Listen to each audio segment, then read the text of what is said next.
Sekelompok polisi dari unit anti korupsi mempersiapkan diri untuk melakukan penangkapan. Mereka tiba di sebuah gedung di mana seorang pria terlihat sedang menikmati segelas kopi. Pria itu adalah Gubernur Sandro Correa. Mereka menangkapnya dan membawanya ke ruang interogasi. Di ruangan itu, sepasang polisi bernama Edu dan Miguel mulai menginterogasi Sandro. Mereka mengatakan kepadanya bahwa polisi telah mendapatkan bukti-bukti kalau dia melakukan tindak korupsi dana kesehatan pemerintah. Salah satu buktinya adalah rekaman percakapan Sandro, di mana dia mengancam untuk membunuh siapapun yang mencoba berbicara tentang kasus korupsi ini.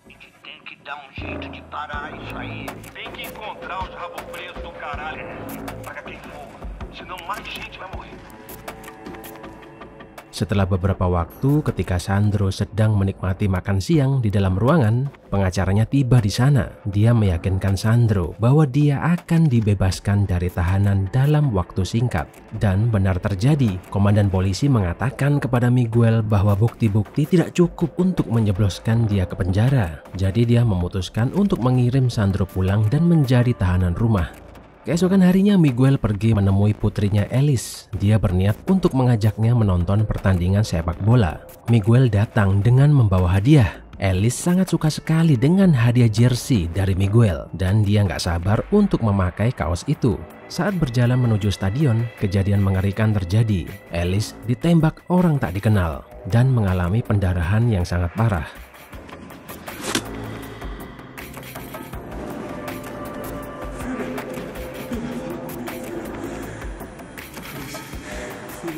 Miguel segera melarikan putrinya ke unit gawat darurat dan meminta perawatan medis. Dokter membawa Alice ke dalam dan meminta Miguel untuk menunggu di luar. Tentu saja dia merasa tidak tenang dan dia ikut masuk secara diam-diam. Dia melihat banyak pasien yang terbaring di luar ruangan dan tanpa pengawasan dokter. Miguel terkejut melihat kondisi fasilitas rumah sakit ini yang sangat buruk. Dia menemukan Alice terbaring tidak bergerak di depan ruang operasi. Ketika bertanya kepada dokter mengapa mereka tidak membawa Alice masuk, dokter mengatakan bahwa rumah sakit ini tidak memiliki fasilitas operasi yang memadai, sehingga banyak pasien yang harus antri menunggu giliran.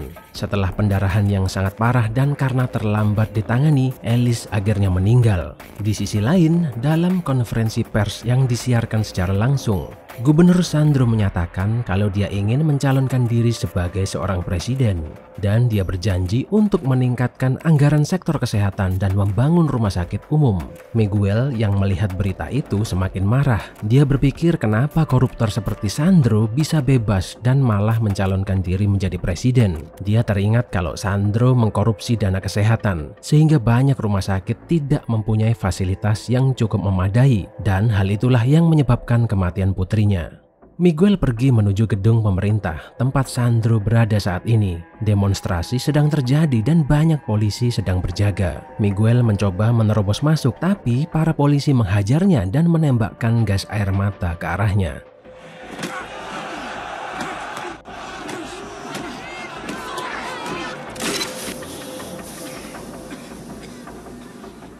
Dia terjatuh, tubuhnya lemas akibat terkena gas air mata. Seorang tak dikenal melemparkan sebuah masker ke arah Miguel. Dia mengambil dan memakai masker gas itu. Miguel perlahan bangkit dan dengan segenap tenaga, dia berusaha menerobos masuk dari barisan polisi yang berjaga di depan. Dia berhasil memanjat dan masuk ke dalam gedung pemerintahan.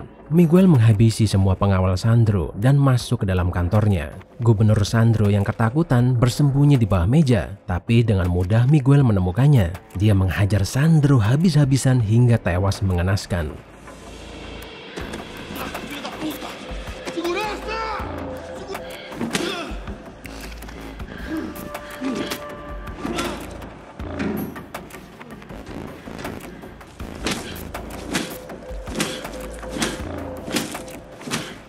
Keesokan harinya Miguel kembali bekerja. Kepala polisi meminta dia dan anggota polisi lainnya untuk menginterogasi para pengunjuk rasa yang ditangkap kemarin malam.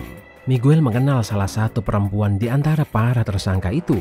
Dia bertemu dengannya pada saat demonstrasi semalam. Sewaktu dia dihajar dan ditembaki gas air mata, Miguel menginterogasi wanita itu di dalam ruangan.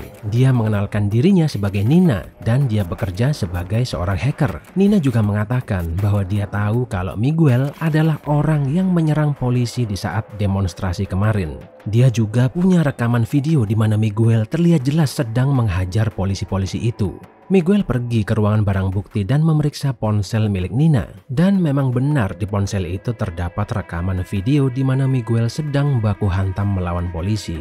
Miguel kembali menemui Nina di jalan dan menunjukkan laptop milik Gubernur Sandro kepadanya. Dia meminta Nina untuk meretas laptop Sandro supaya dapat menemukan informasi penting tentang siapa saja yang terlibat kasus korupsi dana kesehatan. Setelah berhasil mendapat informasi siapa saja pejabat yang terlibat kasus korupsi, tanpa buang waktu Miguel menghabisi mereka semua.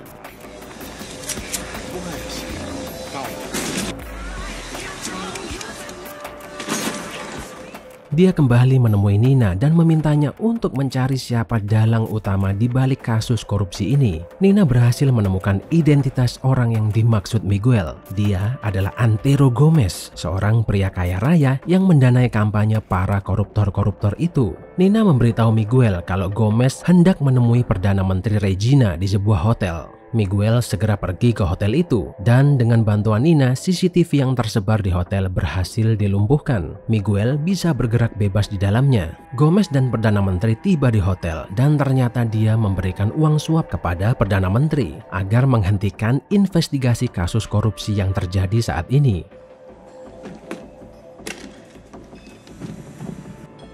Seria de muito bom grado se a senhora resolvesse isso para nós. Di lain tempat, Miguel yang mau masuk ke ruangan itu tak sengaja bertemu dengan sahabatnya, yaitu Edu, yang ternyata diam-diam menginvestigasi sang Perdana Menteri. Akhirnya mereka berdua kejar-kejaran. Edu sempat melepaskan tembakan dan mengenai Miguel di pundaknya. Keesokan harinya, Edu memberi laporan kepada atasan kalau Menteri Regina telah menerima uang suap dari Gomez. Tapi kepala polisi tidak peduli dengan laporan Edu dan memutuskan untuk membubarkan tim anti korupsi ini secara tiba-tiba. A investigação em cima dele informa toda essa operação. Senhores, é isso. O Supremo decide e a gente acata. Miguel yang kesal dengan keputusan bosnya memutuskan untuk mengeksekusi Gomez dengan tangannya sendiri. Miguel tiba di kediaman Gomez. Dia terlihat sedang makan malam bersama beberapa pejabat dan anak laki-lakinya. Dalam acara makan malam itu, Gomez berniat mencalonkan anaknya sebagai presiden berikutnya. Anak Gomez terlihat tidak nyaman dengan pembicaraan di meja tersebut dan memutuskan untuk pergi saja. Melihat sang anak bertingkah seperti itu, Gomez pergi menemuinya di pinggiran kolam renang dan berbincang-bincang dengannya. Dari kejauhan terlihat Miguel sedang berusaha membidik Gomez dengan senapan snipernya, tapi terhalang oleh anak Gomez. Miguel berusaha mencari celah di mana dia bisa menembak dan akhirnya menarik pelatuk senapannya. Tapi yang tertembak adalah anak kesayangan Gomez.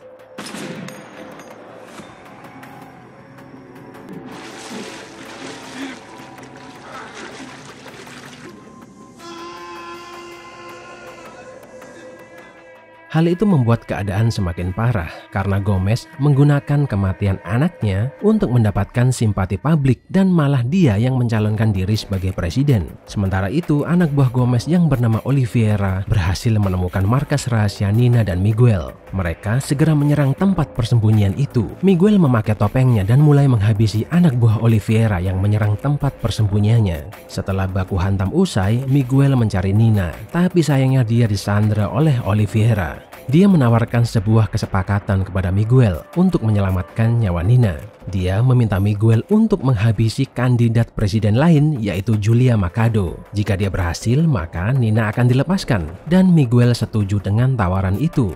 Selang beberapa waktu, polisi menerima info dan datang ke lokasi itu. Tapi Miguel dan Oliveira sudah tidak berada di sana. Edu dan timnya melakukan olah TKP dan terkejut ketika mengetahui identitas pria bertopeng adalah sahabatnya sendiri, yaitu Miguel. Setelah mengetahui hal itu, Edu langsung paham kalau target Miguel berikutnya adalah Gomez. Jadi dia bergegas menuju lokasi tempat debat calon presiden. Di sana, Miguel sudah bersiap untuk menghabisi Julia dengan senapannya. Tapi Tiba-tiba Edu muncul dan langsung menghentikan Miguel. Keduanya terlibat baku hantam yang sengit. Edu menyuruh Miguel untuk menghentikan semua ini. Tapi Miguel tidak peduli dan mengarahkan senjatanya ke arah Gomez. Tapi Edu menembak tangan kanan Miguel terlebih dulu.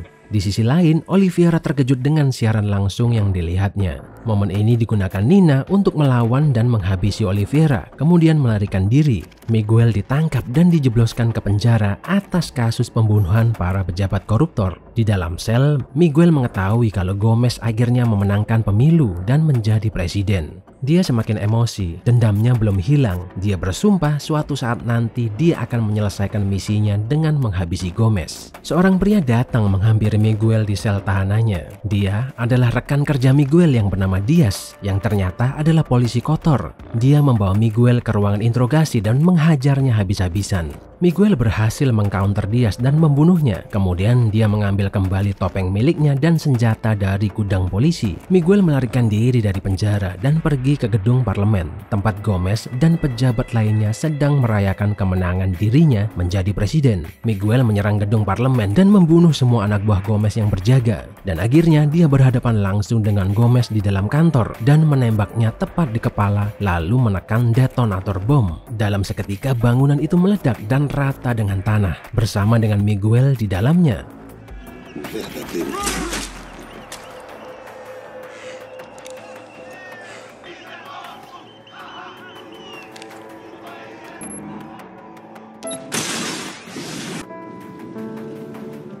Di pagi harinya, ketika tim penyelamat tiba di TKP, mereka hanya menemukan topeng, tapi tidak menemukan jasad Miguel.